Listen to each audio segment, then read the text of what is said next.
Welcome back to another episode of SynergyTalks, guys. Thanks for joining us again on this beautiful Friday afternoon. Today, we're going to be talking about dental milling and how we got started in the industry, milling machines we played with. So, Milos, why don't you start off this time? Talk to me a little bit about your experience and what was your first milling machine and, you know, how that all started. Okay, so before I get there, just for those who are not aware maybe of the history, there's really two different ways we manufacture things in dentistry today. Obviously, there's the analog way, which is the initial way of producing. But today, we mainly produce using CNC milling or 3D printing. So when we refer to milling machines, we refer to the CNC milling process. I was first introduced to milling when I was in college. And this was back in 2006. You mean the 82? The 82. And our very first zirconia mill, believe it or not, and I can't remember the name of it. It looked so rudimentary. It looked like a key maker. So you would wax up a crown. Yeah. You put it on one end of the mill, and there's a tracer. On the opposite end of the mill, there's a block of zirconia. And you would trace the crown on this end, really? And it would actually mill it on the other side. It looked just like a key maker, the exact same way you make keys. And in the machine, you will create the offset, which is the shrinkage factor. So you still have to know the shrinkage factor of the zirconia. And for those of you who don't know, zirconia is built in a way that shrinks. So anytime they manufacture a disc, they estimate the shrinkage factor so that whatever you put in it always mills a little bit larger, so that by the time you sinter it, right, you bake it, then it shrinks down to the actual correct position. So it was that machine. It looked just like a key maker. And you can imagine that. And after that, after I finished college, I went to California. I worked for Denmat. There we had a lot of Amon Gerbach machines, many of those. We had some Axis mills. We had a bunch of stuff. And that's really when we started to get familiar with how it all works and what are the kinks of it. And it was mainly used to mill zirconia at the time. And actually, we were still milling wax at the time because 3D printers were just picking up, coming out. But we were still pressing a lot of things, especially with luminaires and stuff. So a lot of that had to be done that way. After California, when I came back to New York, I worked at a Crown and Bridge lab. And obviously, as you know, smaller labs, you have to wearing many hats. You have to learn how to do many different processes. So I went ahead and played a lot. Our lab had a Amon Gerbach Motion 2 mill. And it was a very good looking mill. It was very popular. Amon Gerbach did a really good job advertising the mill all over the place. And a lot of, if you want to call them boutique labs, they always carried that mill. Well, yeah, Amon Gerbach, you know, I even think today just did a really good job in, like you said, it's a pretty machine. When you go into practices, it seems like obviously the chairside mill was very popular, was obviously the Sirona, the cerec, right? E4D. Now Pub Mecca has a good chairside mill as well too. But now, you know, and it's like we said in previous episodes, more and more practices, specifically, and I always look at the Florida market because I feel like Florida is a little bit more ahead of the times. You know, I've heard that it's for every 5 locations that are opening up or remodeling dental practices, there's 3 of them that have a milling machine. And it seems like in those practice settings, they defer back to using Amon Gerbach because of the beauty of it. In my opinion, I feel like Amon Gerbach it has gotten more and more difficult to get the parts for. It's quite expensive. You know, it wasn't quite reliable. Yeah, it wasn't that reliable.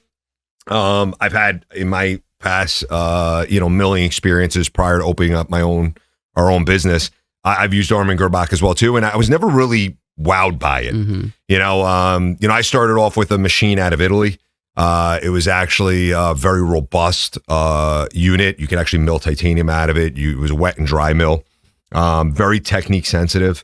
Newer in the industry. This was back in, I would say 2013. And then I went to VHF. And VHF was taking quite a bit of market share. It was one of the first, I think, milling machines that had a disc changer. And it was always built very robust, like very solid, robust. Yeah. The only problem with VHF when it first came out was it was kind of particular in the aspect that if you didn't really clean it and maintain it, just like anything made in Germany, exactly. It didn't like it. It would, you know, the arm would get stuck. There was a lot of failure rates in it. I actually would get calls from the distributor frequently because we had such success. At one point, I was running 5 of those mills, and we weren't having any issues. And like, well, we don't understand it. We're getting tech calls every day. The arm's getting stocked. The machine's going down. What's your secret sauce? And I said, I just make my staff clean it. Yeah. I'm a well-oiled machine, right? You change your oil on your car, it'll last forever. So we had a lot of success with that. And then obviously we all know what happened, right? Roland came in, the Honda milling. that was a big thing. So I was going to go there. So after Amon Gerbach, I worked at Nobel when we had those big Haas milling units, industrial style milling. But then after that, we went, and I also had a lot of experience with Ivo Clar's PM7. Yep. Which I built for a clinician. How did you like that? I've seen a lot about it. I've never used it. It was great. So the only problem with Ivoclar is they like you to stay within their ecosystem. Right. So it's open. You can use outside materials and discs and things like that, but it's really built for you to stay within the Ivoclar ecosystem. For instance, their discs come with an NFC chip. So you put it in, knows exactly what disc it is. You send it. It's very smart in that sense, but it's very expensive as well.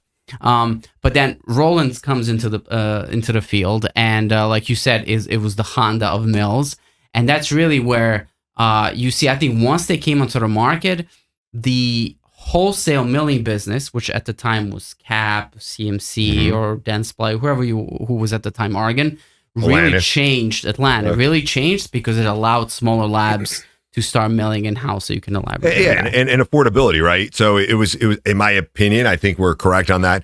It was one of the first mills that came into the industry that made it affordable. Easy use was there. It was one of the first platforms, I think, that partnered up with multiple, like you could use Millbox or you could use Hyperdent. It wasn't specific that you had to use, like for instance, when you got VHF, you had to use VHF's nesting software.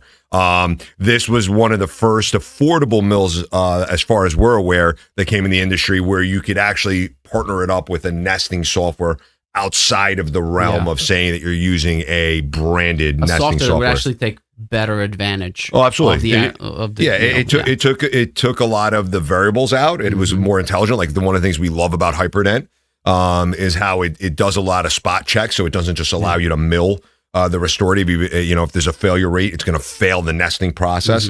So you know that you have maybe an undercut that's not achievable, or a screw channel's not going to mill appropriately.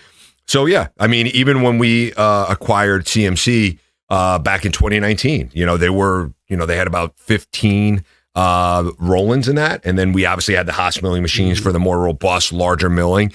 But there was always a hindrance, in my opinion, in the industry of getting a high aesthetics, or getting, like, for instance, on your allonx work, that high aesthetics in the anterior. Taking the mindset of saying, if we're going to scale a business, we really need our prosthesis to come out of a milling machine so we don't have to touch it. Right. And I think it almost became a norm where the lab just felt that was custom, that you had to do a little bit of interproximal touch-ups. A little bit is an understatement. Yeah, well, I'm trying to be polite, Milos, right? But there was a little bit of a hand-holding along the way to say this prosthesis. And the whole purpose of when you're talking about all that action, you're doing a diagnostic prior, is the practitioner, the patient's expecting to get the exact replica of what they tried in. And it was difficult, and it was probably, I think, in 2022, 2023, Roland came out with their new model that they finally try to achieve 180 degree movement. And basically what happens is most milling machines that you look at in the industry today have the spindle mounted above the puck that we're actually milling. And the whole aspect of it is getting, it started with the 2, 3, 4, and now 5 axis milling, is getting the arm, that axis, to rotate that 180 degrees, where the spindle could attack the facial of the teeth, specifically in a full arch restorative, to get you better aesthetics. And although Roland was one of the mills that was able to achieve that movement, I just figured, looking at it, right, we did some R&D, said there's got to be a better way. So yeah, what we were looking at is, first of all, when you have a top mounted spindle, the number one problem that you have is you have a much higher center of gravity. Absolutely. And anytime you have a higher center of gravity, you're more susceptible to movement and vibration. And so when we look for our next mill, the one that's really going to allow us to establish ourselves with reliability and consistency, we looked at side-mounted spindle. So we didn't need the arm to do a lot of lifting if we can actually have the side-mounted spindle. That side-mounted spindle was sitting on a dual rail. Yeah. So it wasn't a single rail system. So now we had that extra layer of stability. And then the third thing that ends up killing most mills is the spindle burning out. Yeah. Because friction, it generates friction, generates a lot of heat as the oil's in it. And so those three things were really what we were looking for when we were going on our next decision. So we scoured the globe and we were on a hunt to find a mill that could achieve all this. And in 2022, 2023, we actually partnered up with XT and I got to say, still today, it is one of my favorite mills that I've ever used in the industry. I think between Miloš's experience and mine, we've played with a lot of different brands. And when you really look at it, specifically when you're looking at a larger restorative, right? One of the machines that kept, I think, a lot of that market share, specifically when allonx first came out, they called it the Patau Bridge, was the Zirconzon. And when you really think about the methodology of what gave the Zirconzon the ability to give you aesthetics, it was just 2 or 3 or 4 beefed up hand pieces. Mm-hmm. But the key to that mill was that the hand pieces were mounted on the side. So XT after doing a lot of valuation, we acquired one. We bought one. We had it imported into the United States, and it literally checked all the boxes. It has a water cooled spindle, so we could run that unit 24 hours a day without any fear of overheating the spindle. It had the dual mounted rails, very robust, very heavy. I think one of the flaws would be obviously the weight. So if you're a smaller laboratory in the industry, you do have to have, if you don't buy the table from them or the cart from them, you do need to have a robust, solid table for it to sit on, because any vibration could hurt you. But it is heavy, so not one person's going to be able to pick that mill up and put it up on a table. It's like 400 or 500 pounds. Yes, absolutely. So we got the 500 plus was the first mill we brought in. It was a single puck holder. Then we worked with the manufacturer and said, we really want to see a multi-changer. And it was late 2023, early 2024, they came out with the 580. And the 580 plus gives us all the benefits of what the 500 plus had, but with a 12-dish changer. Nice thing about not only having the 12-dish changer, not only having the cold water-cooled spindle on the side, dual-mounted rails, weight, it's probably around 700, a little over 700 pounds, but it also has an open-faced bracket. So we could really achieve high aesthetics. And then, again, it's like we're running a 24-hour milling center without having to keep the bodies on staff. I have a question. This is more for our clinical viewers. Can you just give us a background on Sirona in-house milling? Absolutely. And how was that introduced? When was it introduced? How did it change milling? And where does it sit today? And what is the place of in-house milling today? Yeah, a great question. Yeah. So, believe it or not, the Sirona mill was introduced to the industry back in the early 1980s, that long ago. Again, it was introduced way prior to being something that I think was really relevant. It was a single unit restorative, really only posterior. You had to have a lot of knowledge on functionality and aesthetics and all that, because the AI wasn't there to give you a really good quality restorative on a design measure. As is evolved, Sirona's really kept its niche in the game as a chairside mill because of its speed. So still today, whether you look at any chairside mill, right? So the only real 2 chairside mills in the industry that keep the speed are either the Plan Mecca mill, which is previously the E4D, or the Sirona. The reason why they're able to mill faster than any other chairside mill in the industry is because the dual mounted spindles. So they're attacking the prosthesis from both sides. Yeah. You're still only able to achieve, maximum of 4-unit bridge out of those mills because the puck size. Also, what happens is, not the puck size, I say the block size, because same thing like Miloš was saying with gravity and the length, because it's on a block, there's only so far you can expand off the mandrel that's holding that block into place before you get that vibration. They have made updates with the Sirona where they have a more finer burr. So you can achieve. But it's the same mill. Same mill. So Sirona did come out about 3 years ago with a new, more advanced mill. Just in my opinion, it was a facelift. Digital display, couple more options. But it really hasn't evolved. I mean, the product works for it. Where you're going to, in my opinion, run into some scenarios is obviously you can't do full mouth rehabilitation in a bridge format. Also, anterior work, specifically when you're dealing with lower veneers, even with their EF burrs, you can't really get in there if you're doing a 3/4 veneer, in the incisal area. So sometimes you have to do some manual adjustments. And for viewers who don't know, so lithium disilicate, or emax, which is what milled in-house, is actually a grinding process. It's not a milling process. 100%. So the wear and tear on the machine and the burrs is much heavier than something like zirconia. This is why zirconia comes in a powder-like form, which is compressed in a disc, because if you actually milled sinter zirconia, you would break all your burrs. So lithium disilicate is very abrasive in that sense. Absolutely. So still today, in those aspects, there is quite a few Planmeca mills out there. There's a bunch of Sirona mills out there. Again, I really think they're getting utilized in more of a single unit restorative. Don't get me wrong, there is some practitioners and partners we have that are doing full mouth rehabilitation on a single unit prosthesis basis. They're doing screw retain crowns because there is a block with a hole in it. They're doing screw retain single unit. How accurate do you think it is milling out the interface for a titanium base? So what happens is you're not milling the interface. So what happens is emax specifically sells a block that has a pre-drilled hole in it. So you're using Sirona's or True Abutments makes one as well too. Prefabricated tie base that corresponds with their scan flag or scan body, which then goes with it. So the actual mill itself isn't drilling the hole.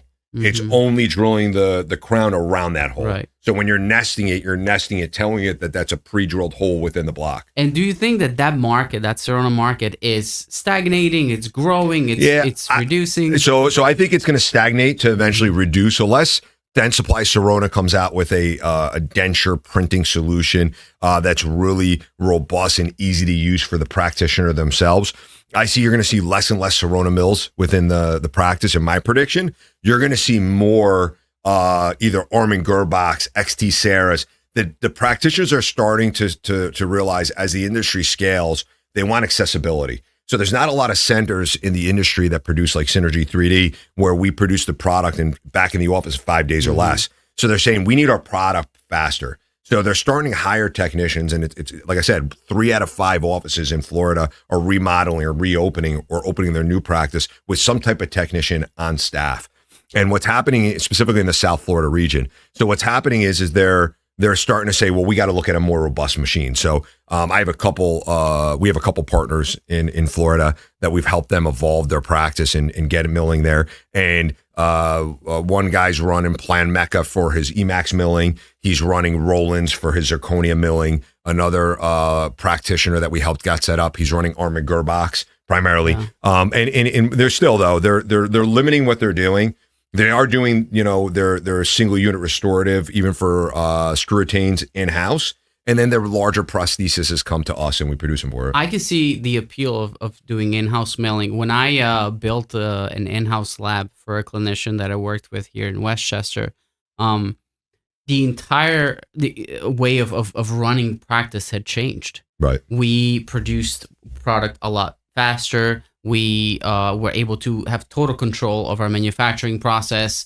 Everything was just so much better and so much more reliable. So the fee schedules, everything started to make more sense economically and practically. We were able to have the patient sit in a chair, scan them, within minutes, do a diagnostic setup, or even within an hour, do a 3D printed try-in. Absolutely. That they could go home with, or that they just want to like run with for a little bit to see how they like it.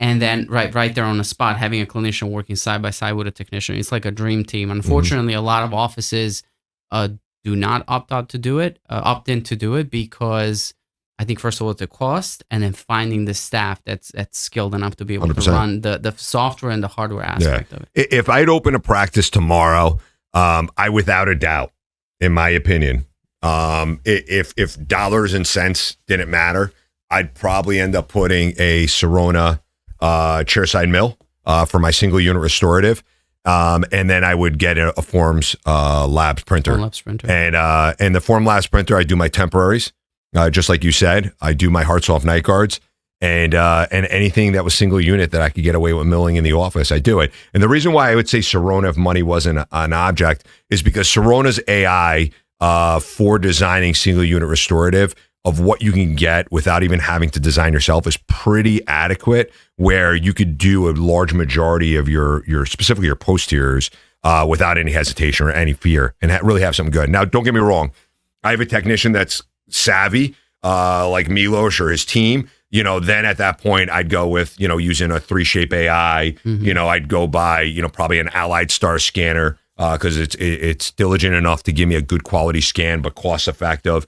And then I'd place an XT Sarah mill within the facility. Not something big and robust. They even make like a 5D that is a wet mill, wet dry mill. You could do emax, you could do GC's composite material on that. So you have milling strategies. But again, going into that technology, you need a technician that's a little more technique savvy versus the automation and the automation that comes along with Sirona. Right. So without a doubt, my prediction is within the next 5 years, you're going to see it as almost a pandemic of offices having more and more printing and milling capabilities within the facility.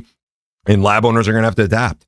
Lab owners are going to have to know that they're going to be more of that high, either the high aesthetics, larger full mouth rehabilitation manufacturing centers. My also prediction is there going to be more mass manufacturing centers like the way we have here. You'll have two. You'll have that very small studio style that's going to be doing that high-end boutique, which is going to become more and more limited as time goes on, or you're going to have these mass manufacturing facilities like we have here, and they are other centers out there out in the industry. It's going to be hard to stay in between. There's going to be no mid. Yeah, there's no middle. Yeah, exactly. There's going to be no middle because what's going to happen is think about today, right? With automation, right, and AI. There's a lot of, specifically in posterior, there's a lot of companies out there that have great solutions for getting a crown designed in a small period of time, and as that evolves, it's going to be very similar to what happened to the hearing buddy industry. Like we've talked in previous episodes, you used to go through Buffalo or Rochester, there was a hearing aid manufacturer on every corner almost. Now I think there's only 2 or 3 major hearing aid manufacturers in the world.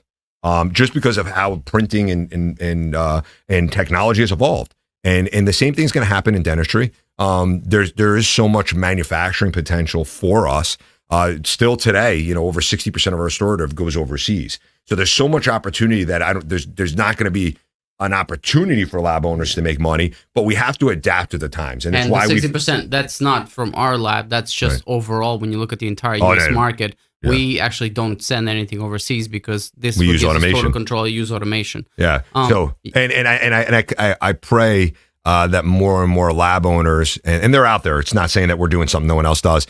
Really does continuously embrace technology aggressively like we do. I mean, we're constantly R&Ding. We have graveyard of equipment, whether it's intraoral scanners, milling machines, printers, to reassure how do we automate the process to reassure we can continue doing what we do. We pride ourselves on not utilizing anything outside these 4 walls and utilizing digital technology, where the amount of units that come out of our facility today, we would need 5 times the staff if we weren't so diligent to make sure that we use the best technology to produce our product. I mean, just something as basic as our robust milling machines, having the water cooled spindles and being able to run 23 hours a day. It's 23 because we need to clean them, the suction units out in the chambers, but 23 hours a day, we run them without hesitation. And we've been doing that for over a year. Knock on wood. I don't want to jinx myself. We've had great success with XC Sarah. That as well too. I don't want to bleep that part out. Success is the word I was trying to say. So definitely gonna bleep that out. What I wanted to talk about is metal in particular. So everything we mentioned so far has been in relation to lithium disilicate, emax, or zirconia, wax, or other materials. But let's talk about metal for a little bit. So my experience with metal has been that you can mill metal in 2 different ways. You can mill it out of a rod when the entire portion of, let's say, a custom abutment is milled, the top portion that the crown sits on along with the interface. And then you can have pre-milled blanks that are pre-milled by the manufacturer. That part is FDA approved, the interface, and you just mill the rest of that process in your mill. We also have 3D printers in the market who print metal, which are very costly machines because it's a relatively new technology. And we can talk about the companies that are currently doing that.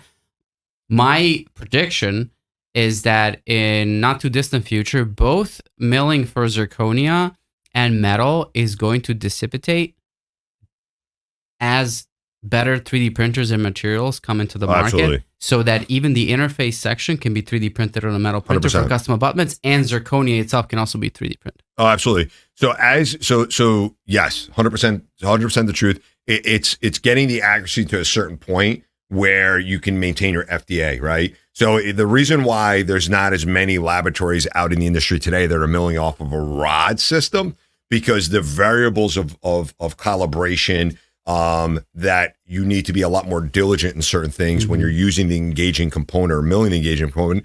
There's a lot more eyes on you for FDA, 510K and all that to maintain that. When you mill off a blank, you're more staying compliant versus writing the rules of compliance.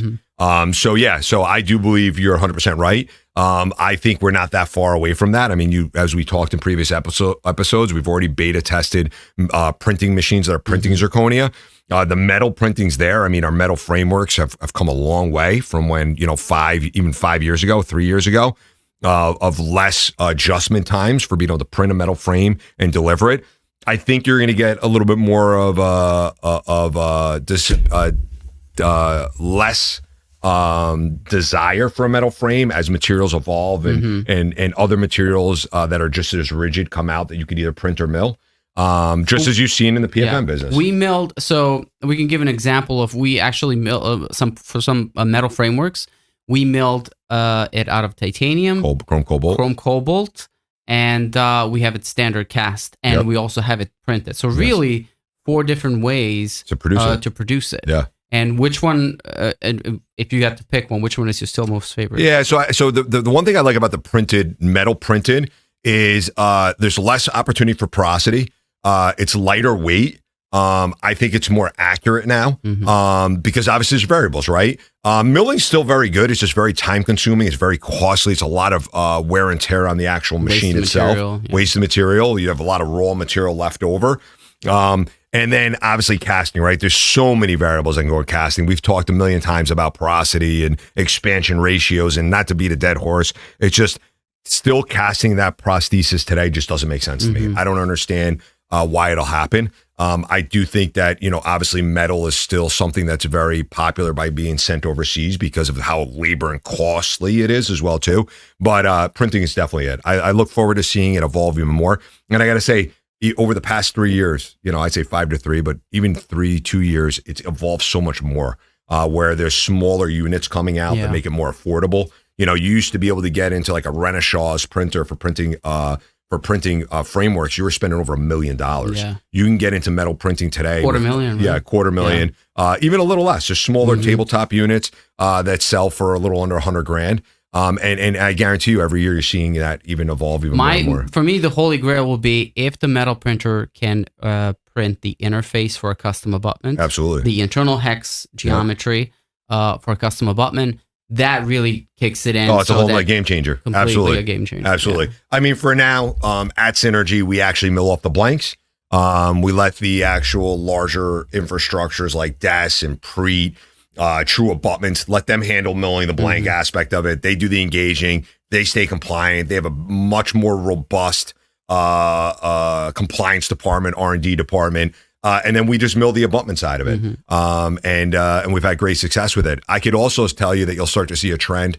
Again, my opinion, and you guys can tell me in the comments I'm wrong. You can tell me you're starting to see it as well, that you're going to see less and less tie-based screw retainer restorative and much more customized abutment, cementable crown. Yeah, we've gone up with the access hole. Circle. We've come full circle. Yeah, 100%. Because of the better tissue support. People have realized over time that burying implant very deeply and deep subgingivally and then doing a very long neck of zirconia past that is really not the good way to restore it. So we're back to doing custom abutments and doing really nice tissue support. Absolutely. And we're seeing it, we're seeing more and more of that come in and more that become more and more popular. There was a time where tie base was all the rage. Oh yeah, absolutely. It was we were doing almost 90. Now we still prefer the screwy tane aspect of it, 100%. Which means that the crown will still be screwy tane just for retrieval and overall servicing of the appliance in the future. Great. Go ahead. Just to recap. Yeah. So I'm going to go just to kind of recap. If you ask me today, what's the best solution on the market for milling? In my opinion, I'm going to say XT Cera. They have multiple platforms of machines that, whether you're milling all ceramics, you're milling other GC composite materials, you're milling zirconia, you're milling titanium blanks. I mean, they have a puck system where you can mill even the engaging component. We don't do that here. They have the total spectrum of models. If you have any more questions about that in the comment field, feel free to ask them. We'll answer them. We can tell you what model unit would be better. Again, we're not a distributor for them. I know Henry Schein, Zahn Dental happens to be one of them. There's other ones out there, I'm sure. Again, on this platform, we're not telling you what we love because we get anything from it. We just got unfortunately a very expensive education on the streets. So we did all the no-nos and made all the mistakes and wasted all the money. I mean, we have a graveyard of milling machines and printers downstairs. But my mill of choice, hands down, we're retooling the whole facility. I think we're up to 15 units downstairs now, and we got another 10 on a boat on the way here. XT Cera across the board. It is the mill of our choice, and I highly recommend it for any practitioner or lab owner that's looking to retool their facility. You will not be disappointed. Again, please comment below on it, and we'll answer any question you have because we love the product so much. We want to see everybody in America have that mill. That's great. So with that said, we just want to give you a heads up. We will be traveling to Oklahoma next week, where we're going to be doing chair site scanning for dentures. And we're going to be showing how to do a copy denture protocol. Oh, we're going for that? I thought you told me we were going to be in the Sylvester. We're going to be on the TV show. We might see him over there. And so we will it will be a very special episode. It will be on site. So look forward to that. And we'll see you soon. Yeah, absolutely. Guys, thanks for joining. Please, again, do not forget to like, tag, share, and follow. Subscription costs nothing. We check this religiously. Again, we don't do this podcast or this blog because we want to we're looking for revenue off of it. We want to get our knowledge out on the industry, but we want you to share this knowledge with everybody else, whether we're right or wrong. It doesn't cost anything. Please subscribe, and we'll see you next week on our journey to Oklahoma. We'll see you there. See you next time.